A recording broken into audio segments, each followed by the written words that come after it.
Assalamualaikum warahmatullahi wabarakatuh. Nama saya Risma Dewi Kairani dengan NIM C0 dan 024008, Fakultas Ekonomi dan Bisnis Universitas Jambi.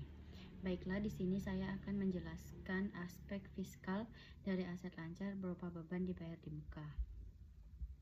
Dengan dosen pengampu, Bapak Dr. Birme Eka Putra SEMSI, Ibu Heriani SEMAK, dan Bapak Lutfi SEMSC. Pertama-tama saya akan menjelaskan latar belakang.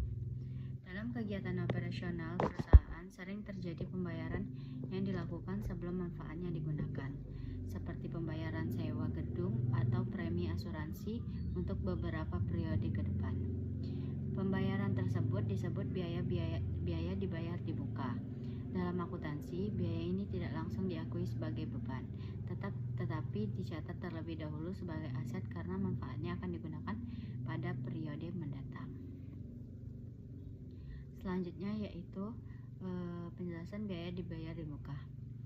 Biaya dibayar di muka adalah pengeluaran operasi yang dibayar tunai sebelum jatuh tempo atau sebelum manfaatnya dirasakan, karena belum diakui sebagai beban dalam laporan laba rugi pada periode berjalan. Nilai ini diklasifikasikan sebagai aktiva lancar yang memberikan manfaat secara bertahap selama beberapa periode akuntansi. Selanjutnya konsep akuntansi dan PSAK nomor 9. Berdasarkan PSAK nomor 9, biaya dibayar di muka dicatat sebagai aset lancar di neraca mengikuti prinsip akuntansi akrual. Penerapannya menggunakan prinsip pencocokan, di mana biaya dibebankan secara proporsional sesuai masa manfaat yang dikonsumsi agar tidak terjadi distorsi pada laporan laba rugi periode berjalan. Selanjutnya, mekanisme pencatatan dan amortisasi. Saat pembayaran, perusahaan mendebit akun biaya dibayar di muka dan mengkredit kas atau bank. Di akhir periode, dilakukan jurnal penyesuaian melalui amortisasi, misalnya memindahkan porsi sewa bulanan ke akun beban untuk memastikan neraca mencerminkan posisi keuangan yang realistis dan aset berkurang secara bertahap hingga habis masa manfaatnya. Selanjutnya yaitu PPh pasal 4 ayat 2, sewa tanah dan bangunan. Penghasilan dari sewa tanah dan atau bangunan dikenakan PPh pasal 4 ayat 2 yang bersifat final sesuai UU HPP nomor 7 tahun 2021. Pajak ini dikenakan sebesar 10% dari jumlah bruto penghasilan sewa tanpa dikurangi biaya apapun. Mencakup objek seperti ruko, kantor, gudang, hingga biaya perawatan yang terkait. Selanjutnya yaitu dasar pengenaan dan waktu terutang PPh final. Dasar pengenaan pajak atau DPP adalah seluruh jumlah bruto sewa yang dibayarkan atau diakui sebagai utang. Pajak terutang saat pembayaran dilakukan atau saat sewa diakui dalam pembukuan penyewa, mana yang lebih dahulu. Sehingga untuk biaya dibayar di muka tahunan, pemotongan 10% wajib dilakukan penuh di awal transaksi.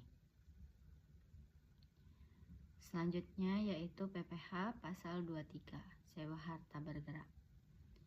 Sewa kendaraan bermotor dan aset tetap lainnya seperti mesin, alat berat, komputer menjadi objek PPh pasal 23 dengan tarif 2% dari jumlah bruto.